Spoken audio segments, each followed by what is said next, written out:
Okay, just want to make sure everything is together. All right, good. So, welcome back to um, Race, Place, and Inequality. And so today we are talking about the intro to Spatializing Blackness. Spatializing Blackness, this is your textbook for this class. And so we are just basically going to talk about essentially what the entire text is about. And this kind of sets the stage for how we're going to discuss the intersections of like race and gender and sexuality and class, and how this produces and reproduces notions around place. So that is essentially what this text is about. And so this week, this is for September 8th lecture. This class is Monday and Wednesday.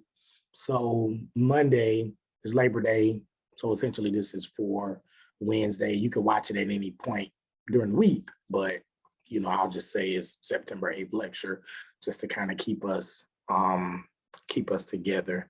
But with that being said, again, I try to upload everything at the beginning of the week, and so you can see and kind of plan out everything. So far, it seems like that's been working because I haven't gotten any feedback. It seems like everybody knows when their deadlines are. People who've been turning in assignments, submitting what they need to submit have been. Those who haven't, they haven't. And that is that. So this is just the intro to Spatializing Blackness. We're going to read some chapter. Well, we're going to read out of this text. We're also going to be reading from other texts as well to kind of help bolster and buttress some of the concepts that we'll be discussing around race, place, and inequality. So with that being said, we can go right into the outline. And so essentially what we're going to be doing for this lecture is we're going to start with this idea of spatializing Blackness. What is spatializing Blackness? What does it mean? How does Rashad Shabazz explain it? And then we're going to go into carceral power and what carceral power is and how carceral power is linked to this idea of spatializing Blackness. Then we're going to look at historical geographies, and then we're going to end with where this notion of carceral power comes from. It comes from Michel Foucault's work. It was either Discipline and Punish. I think he wrote it in like either 75 or 77, 1975 or 1977. I can't remember. And so Rashad Shabazz just kind of extends this, right? Extends this same idea and applies it as a racial analysis applied to it, which is not something Foucault really did. Foucault was French though, so it would kind of make sense. The notion of the African-American experience as it pertains to race didn't really exist in France. And in fact, France was more of a space where African-Americans fled to in the early part of the 20th century to get away from the racism in the United States. Doesn't mean that racism did actually exist in France, because there was a lot of issues between the French and the Africans that fled to France. And so there was a lot of racism there. Anyway, side point. So going from the outline and going into spatializing Blackness, this next slide. So essentially, spatializing Blackness is the way in which Rashad Shabazz explains policing, surveillance, and confinement through buildings and roads, and how they are used to keep Black people confined in certain spaces, right? And the effects were both racialized and they were gendered. So, and we're going to talk about this later on, actually with that link at the very bottom. But this idea of spatializing Blackness is essentially what Rashad Shabazz is talking about. And if we think about what this term spatializing means, it just means forcing people into certain spaces, forcing people to stay confined, and what that means for their identity, right? And so one of the ways in which this is done through policing. And so what he does in the early part of the book, and we're gonna, see how he lays it all out, is he talks about how police officers and he's going more into the early part, I think, maybe like the middle, early to mid 20th century. And so this policing that was done in the early part of the 20th century and is really carried out, and you'll see the time frame that he's studying this work is from the early 20th century to going right into the 21st century. So literally 100 years of spatializing Blackness. He talks about how this police, essentially the Chicago police, this study is being done in Chicago.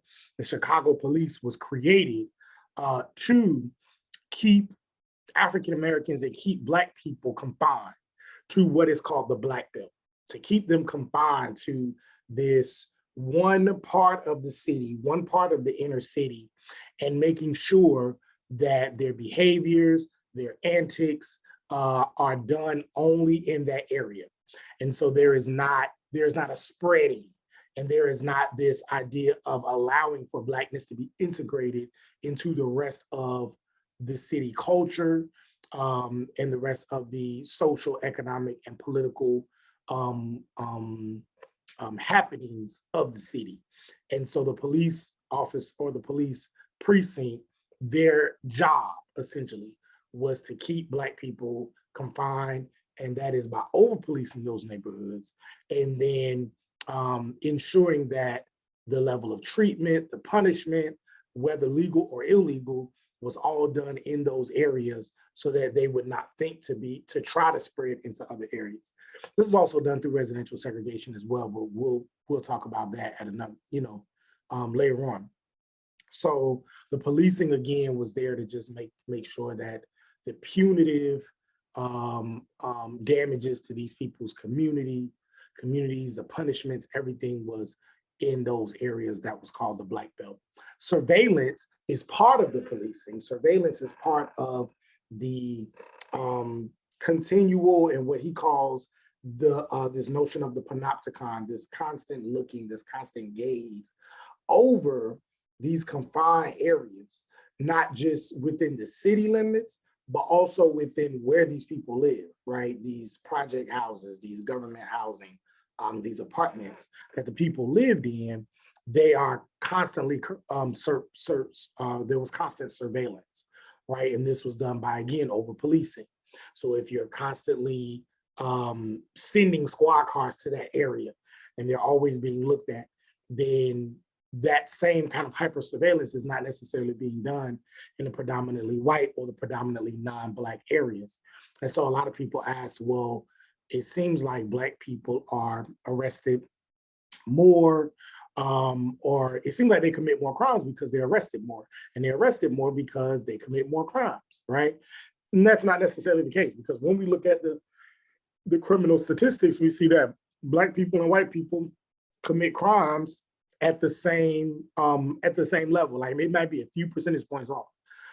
It's just that Black people get arrested more. But why do Black people get arrested more? Because they are under a constant state of hypersurveillance, right? You see more police cars and more of a police presence in Black neighborhoods than you do in predominantly white neighborhoods. And so because there's not as much of a police presence in terms of gaze and hypersurveillance, then you're not going to see as much of the crimes, or they're not going to be, not that they're not committing the crimes, it's just they're not getting caught as much because there's not as much police surveillance, there's not as much policing. And I know this personally because I've lived in a predominantly white area in the city that I live for a number of years, and then I lived in a predominantly Black area. And it was a very clear difference in the police presence. Way more policing in the Black area than it was in the white area. And I knew of different types of crimes and things that were going on in both areas. But it was just more policing in the Black area. And so, the hypersurveillance and then the confinement. So the confinement is done through the policing to keep people in certain spaces, again, not just through policing, but also through how buildings were created, right? So through the creation of of government housing, the creation of project buildings, called the project sometimes called the ghetto or whatever. But these long, in big urban cities, there'll be these long high rises. Even in Jacksonville, there are projects still in Jacksonville, still in the inner city of Jacksonville. There's some projects called the Blodgett Homes and other projects that were created by government, with government money, that essentially was used, and we'll talk about this later, but it was essentially used for during the Great Depression, for white people to be able to move into this government housing as they were coming out of the Depression and getting money and getting jobs. So it was to help them transition from that into getting a house and then being able to purchase a house in the suburbs. And so that's essentially what happened. So initially, Black people were not allowed to live in the government housing. It was for white people. But then as white people began to have those opportunities and then moved to the suburbs in the 1940s and the 1950s and the 1960s, now that government housing, Black people were starting to move into that government housing. But now the opportunities that were available to them and the funding that was available by local and city and state governments started to drift away, because now the people that it was intended for are now doing better. So now these Black people that are there, well, there's no need to invest in it anymore, and they just become run down. And Rashad Shabazz talks about that as well. So through buildings, and then also roads. And so we'll look into that when we look into this link, how roads, literally how roads and highways were created to, and in some ways they were created to divide and to disrupt the social stability that was happening in predominantly Black neighborhoods, particularly in the urban areas and the large urban areas. So in big cities like Philadelphia, like Chicago, like Atlanta or Houston, even in cities like Jacksonville, these highways were created. Some of them were created to destabilize those communities, especially those communities that were very strong and very big in the civil rights movement and pushing for equality for African Americans. But also it was done in many ways unconsciously as well. In many cities, because there was no such thing as like urban sociology like that, or urbanists, if you will, people who studied cities and who studied the way that cities were made and how it affected people. That wasn't a big deal in the 1940s and 50s, right? That wasn't a big job. And so nobody really thought it was necessary. And so because of that, the people who are creating these highways, they're essentially creating them. I'm kind of telling y'all what the YouTube link says, but they're essentially creating them to with the purpose of building the city in mind, not the people. And so anyway, when we watch the link, you'll be able to see more about how roads also kind of kept people confined and how it essentially helped to disrupt Black communities, and it left them vulnerable for issues such as crime, drugs, etc. The effects of this spatializing of Blackness was both racialized and gendered. So it not only affected Black people, but it specifically affected Black men in a way that was different from Black women. And then it did affect Black families in a way that made them extremely vulnerable, again, to other aspects of social disarray.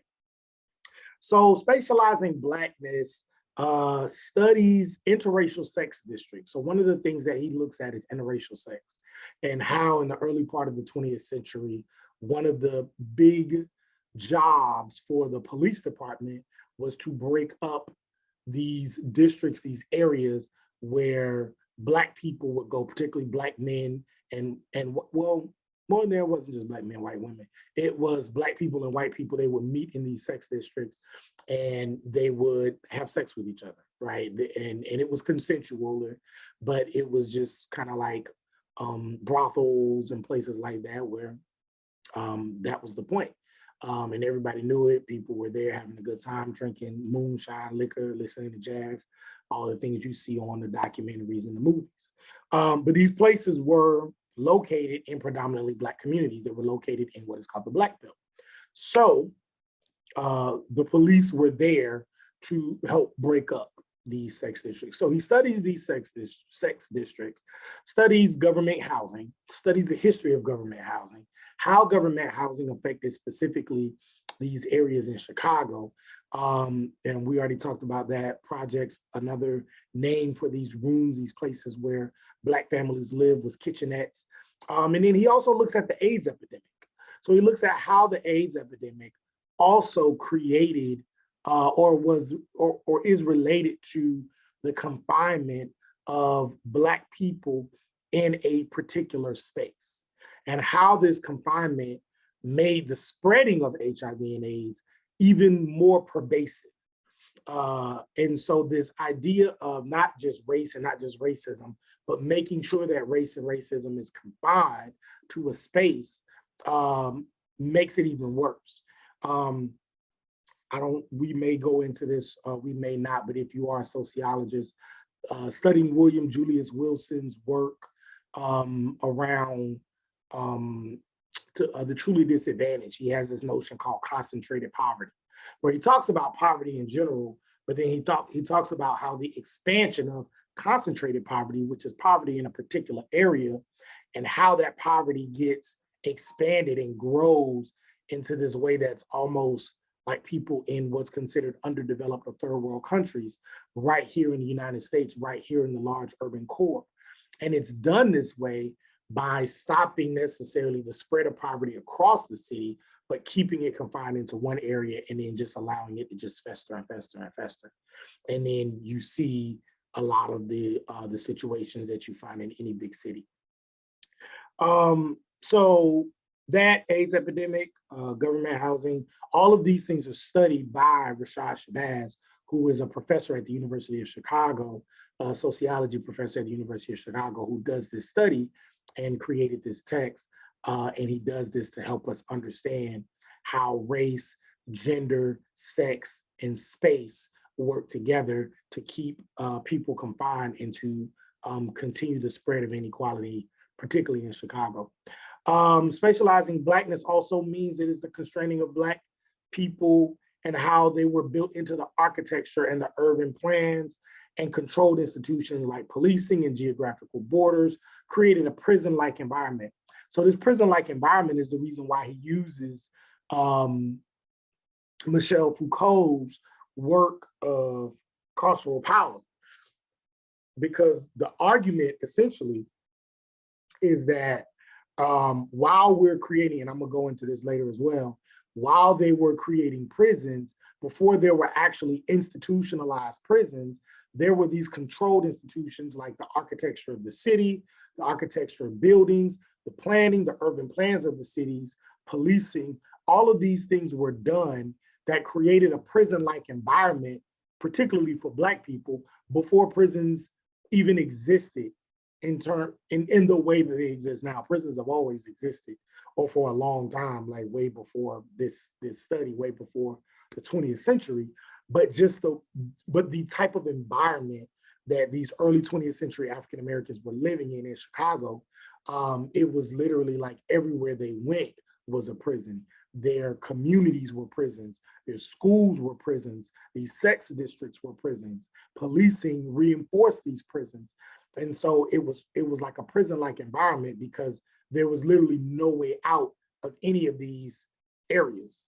There was no way of seeing any type of mobility. And so their life essentially was a prison-like environment because everything that they could do, any type of opportunities, any type of anything, was confined to wherever they were. And so essentially this spatializing Blackness is basically a different way, and then it's an extended way of saying the further imprisonment of Black folks. You don't have to take them out of their neighborhood or out of their home and place them into a prison. You can literally create the prison right there. And so that is how he kind of explains and talks about carceral power and how he applies that to Black folks. So he does a really good job in extending Foucault's idea, and I'll talk about Foucault's idea. Maybe I should have did that first, but it's all good. I'll talk about Foucault's notion of carceral power, and then you'll see how, so end it with that so you can now see how Rashad Shabazz extends this idea. And so with that being said, I wanted you to watch this video so that you can see how, again, how not just what Rashad Shabazz is talking about in terms of how urban planning and city planning, how it affects people and how it can disrupt communities, but also how larger studies have said the exact same thing. So, he's not making this up. So let me go to, okay.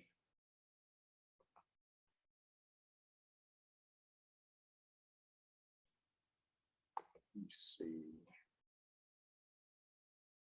Select a window to share.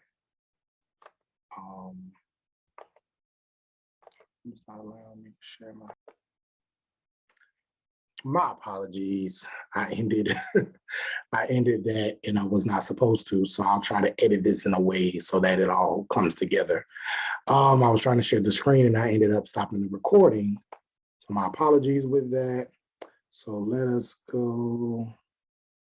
Let me see if I can find it. Here we go.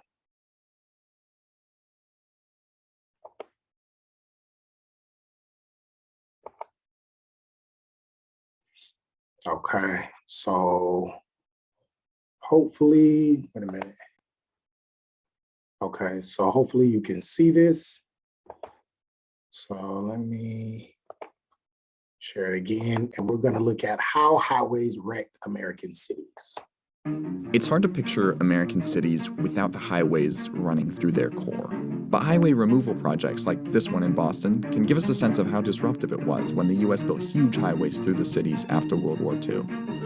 These new highways will have a far-reaching economic impact on the entire nation. That was definitely true. Highways revolutionized the way we transport goods. But inside cities, they demolished and isolated entire neighborhoods. They gave wealthy taxpayers a way out of the city and gave air pollution and traffic noise a way in. And they redesigned urban life around the car. Now 85% of Americans drive to work every day. So why did American cities agree to build highways that were bad for cities? It's a really interesting question, and part of it actually goes all the way back to the 1930s, when a group of auto interests, such as General Motors, AAA, formed something called the National Highway Users Conference. They began lobbying for taxes that would help fund highway construction. General Motors started to design what a new highway system could look like, and they displayed that vision at the 1939 World's Fair with Futurama, an exhibit featuring expressways that not only connected cities but ran right through them. It was a design that allowed for more cars and less congestion. By 1955, the Department of Commerce echoed GM's vision with something called the Yellow Book. It laid out all the routes that interstates would take throughout the country under Eisenhower's Federal Highway Act of 1956, which funded the national highway system. A lot of it's logical. It's, connecting most of the U.S.'s major cities. But the really interesting thing is you also have highways slicing right through the downtowns of many of these cities. Pretty much every major city in the country, New York, D.C., San Francisco, Philadelphia, you have major highways cutting through neighborhoods, requiring the demolition of lots of housing and other sorts of buildings. That's largely because some of the key contributors to the plan were auto industry members, but no urban planners. And that's because the profession barely even existed at the time. Nowadays, there's a value placed on preserving neighborhoods, on keeping cities intact, and that concept just really didn't even exist in the 40s and 50s. When people were talking about connecting the country with highways, it seemed pretty natural just to drive highways through the center of cities as well. Local municipalities were particularly eager to build highways under this plan because 90% of funding came from the federal government, and the other 10% from states. There's also a darker side to the reason why all these planners wanted to build highways through downtowns and urban neighborhoods.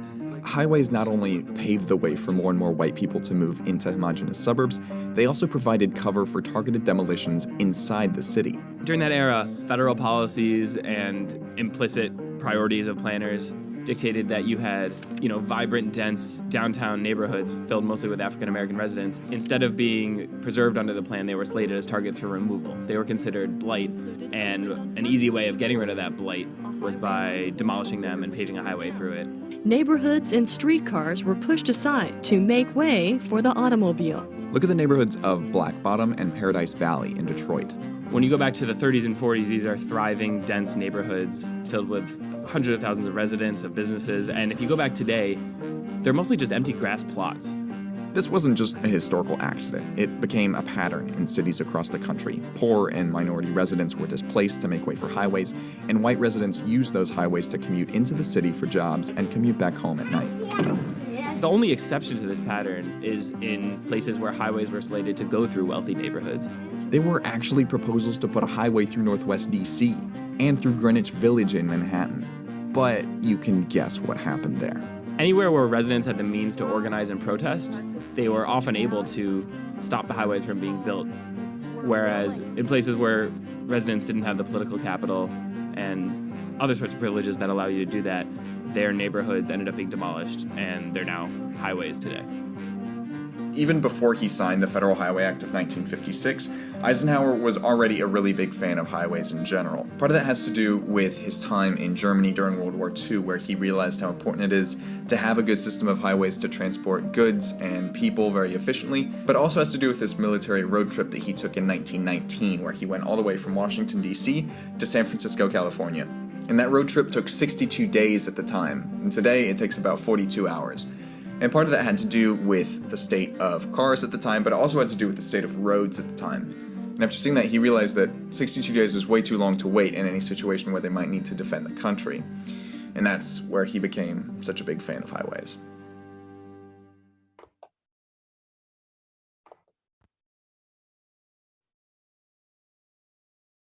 Okay. So, moving on to crossroad power. So now we're moving on to this idea of crossroad power and what this means. And then we're going to talk about historical geographies and how Foucault's idea of crossroad power provides the foundation for this, for what Rashad Shabazz is talking about. So again, in this study, Rashad Shabazz looks at the rise of Black people and formation of Blackness from the Great Migration, which took place in the early part of the 20th century to the end of the 20th century. And this Great Migration was when African Americans, and you'll probably hear me or see me talk about this again, is when African Americans essentially would leave the South during the early part of the 20th century, when white male soldiers were at war. It left a lot of opportunities open in the bigger areas of the North: Cleveland, Detroit, Harlem, Pittsburgh, Kansas City. These were big steel areas. These were big auto industry places. And it was just opportunities there. This was a way for Black folks to leave the South, to leave the racism in the South, to go to a place that was less racist, to have a job, to hopefully be able to buy a house and create this American ideal for their family. So you have literally millions of African Americans leaving the South and going up north and going out west to Los Angeles as well, in order to, and this was called the Great Migration, in order to create a better life for their families. Obviously, they saw that it would not be as good as they thought, but that's going into a whole nother lecture. So crossroad power was done, we talked about, through policing and the way in which police put a cap on interracial interaction. And so you'll see in future lectures how police were essentially there, not necessarily to provide safety for all the people, Black or white, or Black and or white. They weren't put in place to necessarily protect and serve. They were there to keep white people and Black people separate. So again, you had these interracial sex districts that existed, according to Rashad Shabazz, in the early part of the 20th century, where people of various racial groups would come together, enjoy booze, enjoy jazz, and then go have sex with each other. And the conservative areas of the city, the governments, the police, they didn't like this. It's not that they wanted to provide safety for both groups, it's just that they didn't want them interacting with each other. And so that played a large role in how over-policing was done and continued to be done in predominantly Black areas. So the policing was there to put a cap on interracial interaction, and thus was one of the initial kind of ways in which carceral power was established and existed within what they call in the video Black Bottoms, or what they call in Chicago the Black Belt, which was these large areas where Black folks live. And so it was there to keep Black people there and to keep white people away. And that's essentially what it did. Homeowners and public housing was also a way in which carceral power was created. It was created this prison-like, again, environment that we talked about within the city areas, within the city limits, particularly within the areas where Black people were. And so you had greedy landowners who would exploit Black people and contain the crime and the drugs. So it wasn't, in many ways, it wasn't that crime and drugs only existed in these places, they existed everywhere. It wasn't that they necessarily cared that crime and drugs existed in one area or another area. It was, what we want to do is we want to keep the crime and drugs from leaving this area and going outside into other areas. That was the form, this prison-like environment. That was the carceral power that was spatializing not only the Blackness, but spatializing the poverty, spatializing the crime, spatializing the drugs. And then you over-police it by saying these are the people that are doing it.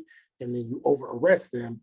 And then they're the ones, and then you create an entirely different institution like prisons, and you extend that carceral, and he goes into that as well. You extend that carceral power from the prison-like environment of the neighborhood to the actual prison in the city.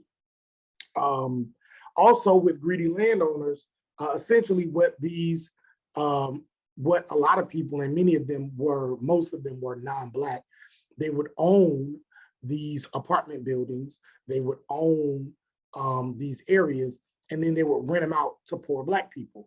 And then they would raise the rent, but they would not fix the things that needed to be fixed in these apartments, in these areas.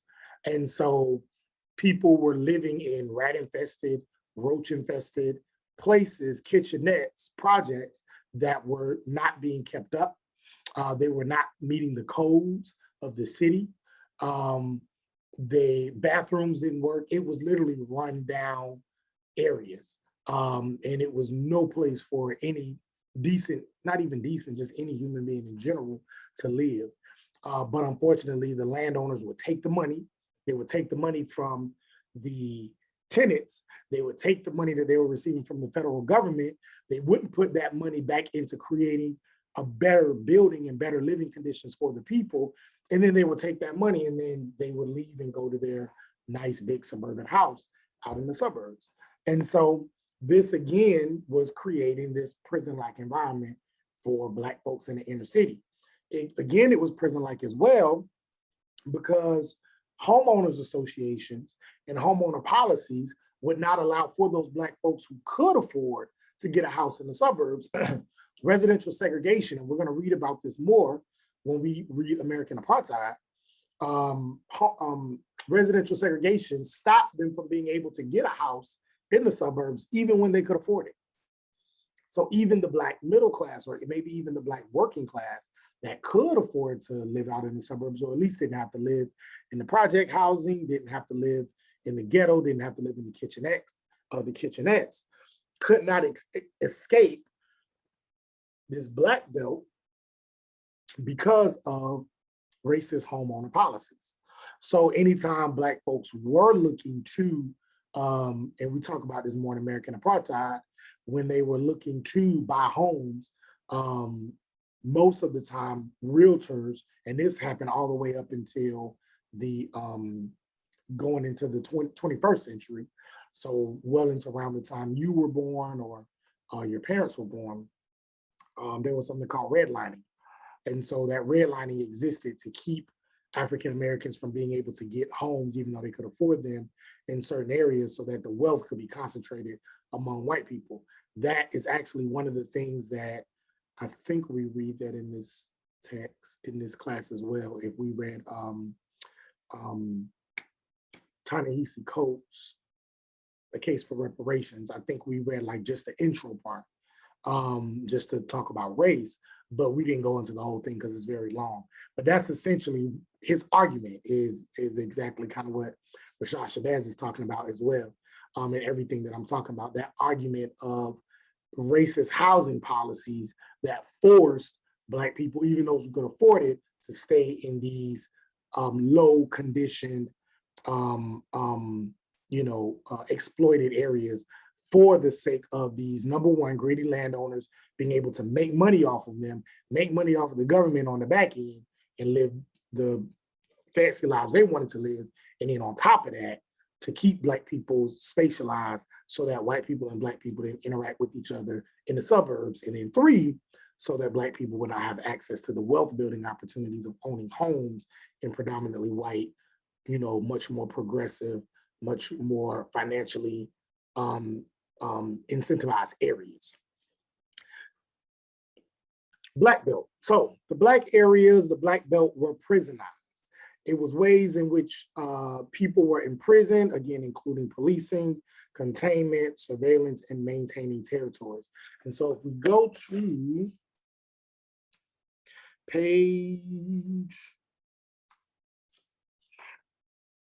the bottom of page 2, and if you go there, you'll see where it says, the last paragraph, it says Chicago had the largest influx of Southern Blacks of all northern cities. So he's talking about that Great Migration. So out of this Great Migration, Black folks are leaving the South, they're leaving, experiencing the lynching, the Jim Crow. They're saying, hey, we got these opportunities up north, we're gonna go up there. Chicago probably had the largest influx of Southern Blacks, more than likely because those people that came from Chicago were coming from Mississippi and Memphis. And they had probably the largest concentration of Black folks in the city. I mean, in the country, in terms of in the southern areas. So that train track ran straight from Mississippi to Memphis to Chicago. So they had about 277,000 from 1900 to 1940 in terms of Black folks moving from the South to Chicago. They lived on a small strip of land, 7 miles long and 1.5 miles wide on the south side of the city, which came to be known as the Black Belt. Okay, and so this small area is where these 7 miles long and 1.5 miles wide is where all 277,000 of these Black people live, essentially. We'll go more into the numbers later. Obviously, they didn't all live there at one time, but of course, as people are going, living, leaving, going, living, leaving, going, living, dying, being born, that's where these people are. And that is the only place that they could live. There's another documentary we're going to watch later called Bastards of the Party, and Bastards of the Party talks about that as well. They're looking at Los Angeles and talking about how this happens in Los Angeles. But essentially, this is what's happening in cities all over the country, not just in Chicago and LA, and how that actually created gangs. So yeah, where am I? Okay, so yeah, I was talking about the Black Belt, and we talked about the policing, containment, etc. already. Carceral power also produced masculinity within the project's kitchenettes and hoods, and it shows how geography creates masculinity and identity. And so one of the things that's extremely important about this text is not just what this does, how this reproduces racism and how this reproduces inequality, this race, class, place, and space, but also how it forces Black men to take on an identity that they didn't necessarily set out to do. This is also very well done in the documentary Bastards of the Party, which is why I want us to see these things together so that you can see, even though one is in the Midwest and one is on the West Coast, you can see how these ideas are very, very much similar. And so essentially what Rashad Shabazz is arguing in Spatializing Blackness is that this creation of these carceral power, these prison-like environments, forces Black men to now take up a different idea of masculinity. And this masculinity is done as a way initially to protect Black men and Black communities from the racism that was being presented on them by the police. But then later on, what you end up finding is that this containment of people goes on to fight against the natural push to be spread out, to want more, to have space, right?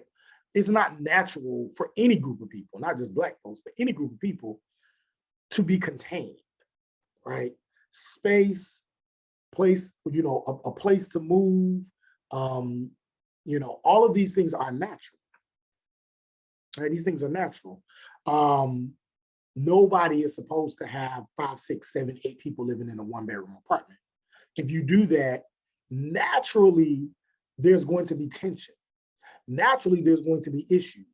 Naturally, people are going to lose their mind. Imagine if you had to sleep with 5, 6, 7, 8 people in a 1 or 2 bedroom apartment. There's going to be some fighting going on. People are going to get on your nerves, even if just having a roommate in college, it's just 2 of you. And you probably argue with each other, even in a dorm room, a nice dorm room with 2 beds, and you probably still argue with each other, you may, over space. Imagine if you had 6, 7 people in there, right? And so there's going to be tension. Space allows for people to have their own, allows for people to create their own identity.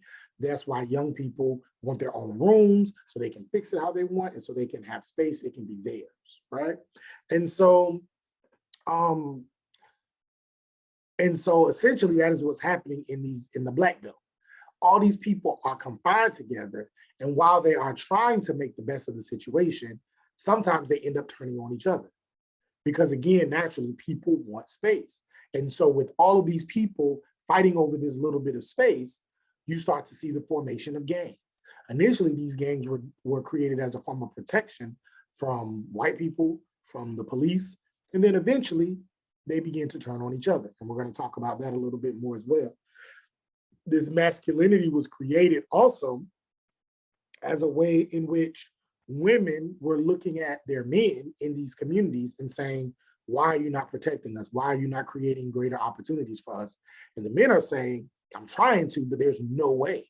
We're just confined and forced to live in these certain areas. And there's not a framework, there's not a sociologist to explain to all of these people that this is not their fault. This is how the society, essentially white society, created for them. And there's these larger macro level decisions that are being made to keep these people at a disadvantage. But all these people are saying is that I'm in this and I can't get out, and who do I look to for help? And naturally, the women and the children are going to look to the men. And the men are trying to figure out, why can't I get out of this situation? Why can't we do and have more? And so they start to create this hyper masculinity to be able to protect their families, protect their communities, but they end up doing it at the expense of fighting each other. And so there's this masculine identity that starts to form. And then later on, of course, this leads to committing crimes. Many of these men go to prison, and then it is within the actual prisons that they begin to learn, oh, this isn't our fault, or, oh, there's this larger thing that's happening that is making us do this to each other, that is creating these gangs, that who is the one that's really in charge of why these people, why me and my people are stuck at a disadvantage, we're stuck in this trap, right? And then many of them turn to religion, many of them turn to being civic and social leaders and try to undo some of the gang activity that they created because of their misunderstanding about what was actually happening on the political, government, policing, economic levels of society. So he talks about that as well. Then you have countercultural geographies that were created as a form of resistance. And so, and I thought this was I like the term countercultural geographies, because another way in which Black folks fought against the resistance of these carceral powers, these prison-like environments that they created, was that they created geographies for themselves. They created smaller spaces and places where they could have more say over their own lives, where they can create social movements, where they can create resistance, where they can create celebrations of play. And that's what was talking about with the Black placemaking piece, where they could create places of play, where they can create areas where they can resist this racism, where they could resist the classism, where they could resist the inequality, where they could resist the over-policing, right? And so this was a way in which Black folks rebelled and revolutionized place to some degree, their advantage. And so these external prison-like conditions, the geographic confinement, the surveillance, the policing, made prison institutions possible. And so Rashad Shabazz shows us how creating this external prison of the projects, the ghettos, the kitchenettes, the interracial sex districts, the Black Belt, and making these prisons force or essentially create this hyper-masculine identity. You confine the crime to these areas, you hyper-police these areas, and then you put these people and and then you arrest them and place them somewhere. And then now this leads to mass incarceration. Now this leads to the extreme creation of prisons in the 1950s and 60s and 70s and 80s, where now you have this long history of mass incarceration that we're still battling even today. So these prison-like conditions of race and class, and then you criminalize this group of people, creates these larger prison institutions later on. So okay. So that is that part. So the last slide that we're looking at, historical geography. Here is where Rashad Shabazz shows us how he conducts this study, right? And he has several ways in which he's gathering data. So he's not just reading about this and writing on it, right? He does what Du Bois does and what a lot of early sociologists did in the past. And that was, triangulate his data, pull from various forms of methods, various forms of data collection, so that he could ensure that the conclusions that he's coming to are not just coming from one area, right? This is to ensure and to be more convincing about his argument. And so he studies geographical patterns. He does what's called historical geography, which is essentially that, looking at geographical patterns over time to help us understand how demographics and geography plays a role in race and class and gender and the creation of these things within particular places and within particular spaces. He also shows us some other methods that he uses to do this work as well. So if we go to the bottom of page 3, and we're not going to go deep into the methods because this isn't a methods course, but I think this is important so that we understand that this book that you're reading and the conclusions that he's coming to were not just conclusions that came out of the blue where he said, this sounds about right. And he wrote it down, right, after reading a bunch of work, but he did a real empirical study. And so bottom of page 3 under historical geographies of race and gender, Rashad Shabazz says, spatializing Blackness is a historical geographic study of race and gender. Historical geography allows me to study geographical patterns over time. These rigorous and systematic methods require patience, discipline, and a commitment to uncover forgotten facts. To do this, I utilize traditional indoor archives, which consist of memoirs, photographs, newspapers, magazine articles, maps, reports, and documentaries. This collage of sources is not arbitrary. Historical geographers make use of these sources in order to identify how social forces like racism, patriarchy, neoliberalism, colonialism, and punishment, for example, are mapped onto landscapes and people. Much the same as other historical geographers, I utilize these sources to make carceral power in Black Chicago visible. So we see that, and I'm not going to, again, go into each one, but we see that he uses a lot of methods to show this was scientifically done. right? And then Black geography. So when he talks about Black geographies, he's talking about the spaces and places that reference and recuperate the historical struggles Black people have over location. And so looking at Black geographies is looking at the spaces and places that Black people have lived, that Black people have struggled, that Black people have survived, been born, lived, survived, and died, and reproduced themselves so that we can see and uncover inequalities, examples of play, examples of beauty, examples of pain, and essentially the overall American story. How can we see these things in these Black geographies? How can we understand a better, larger story about what happens in the United States, what is going on in our inner cities, so that hopefully we can spread and create what the people who are considered the forefathers and foremothers of the country, a more perfect union. We can't create a more perfect union if we don't see what our union actually looks like. And so this is essentially what Black geographies does.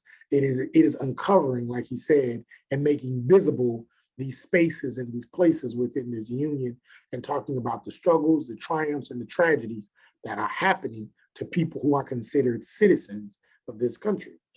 And so again, this is done through the understanding of carceral power.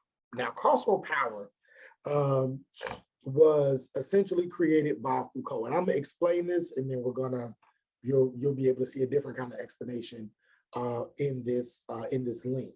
And so Michel Foucault, just to give you a little bit of background about him before you watch this link, he was a French philosopher and a sociologist. He was born to a very rich family, right? So he had everything he wanted, right? He had everything he wanted, but he was very lonely. He had a lot of issues with himself. He tried to commit suicide, attempted suicide a couple of times. He made good grades. He went off to college, but he was battling a lot of things within himself. And one of those things was that he was homosexual. And so when he got older, he was able, I think he went off to Portugal or Scotland, one of those cities. And he began to explore his sexuality. He had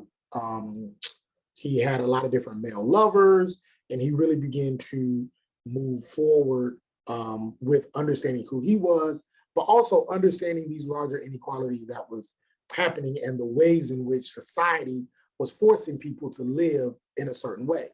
With that being said, he began to again throw himself into academics, and he began to read books, and he began to study the French government and study French society and learn about other philosophers. And one of the things that he realized, or that he argued, was that essentially the body was placed, even the present day body was placed in these prison-like environments, and that society was creating prison-like environments by forcing people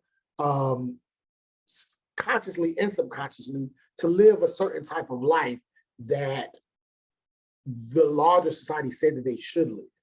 And even though we say we live in a world, and we say we live in a country that has freedom of thought and freedom of speech and freedom of expression, it sounds nice to say, but it is not always carried out in that way. And so in creating this theory, he starts to write different books. The first book he writes is about the medical industry and how hospitals, particularly hospitals that dealt with so-called crazy people, were created as a way to keep people that were seen as abnormal institutionalized. And he talks about how in ancient times, this wasn't done. So-called crazy people were allowed to roam society so as long as they did not disrupt the lives of these so-called normal people. They had an alternate kind of space in society in which they lived. And but a lot of times, and particularly modern France, the France that he was living in, prided themselves on being much more civilized and much more humanitarian. And his argument was that you're not. And so he does this whole breakdown and this assessment of the medical industry, particularly in Europe, and how it has actually done the opposite. it is actually more inhumane than it was in the past in terms of how they treat people who are considered crazy or mentally unstable. Then he goes on to write Discipline and Punish, where he does that exact same thing with this notion of prisons and how prisons in the past were created as a way to punish people, particularly people who were considered revolutionaries. So you look at the early Christian church, you look at people who fought against any type of despotic power or any type of dictatorial power. And oftentimes when they were put to death, they were put to death in these public ways as a way to teach a lesson to the people. But instead, what they ended up doing was people started to look at these people as martyrs and heroes, people like Jesus or Peter in the Bible, or these, or whoever, as martyrs, as heroes, and their message started to spread as they begin to punish them out loud, right? When you get to the French Revolution, it creates an entire uproar inside of France, where these guillotines and these people who believe in this, the class inequality that's going on in France, it actually starts to spread when they start to publicly kill these people and behead these people. And so this is when you start to see a different kind of France. And instead of doing that, what they start to do is they start to insulate the punishment. They start to insulate prisons. So now you start to see prisons that are behind these big walls, behind these gates. And so now they make more covert ways of punishment and then pretend as if they're more humanitarian, right? And then in addition to that, what they do is they extend the prison-like environment into policies. They extend the prison-like environment and the prison-like characteristics into schools, into churches, into the military, into other parts of society by forcing people, essentially saying we don't, but we're really forcing people into thinking and behaving and acting a certain way, so that we can keep ideas and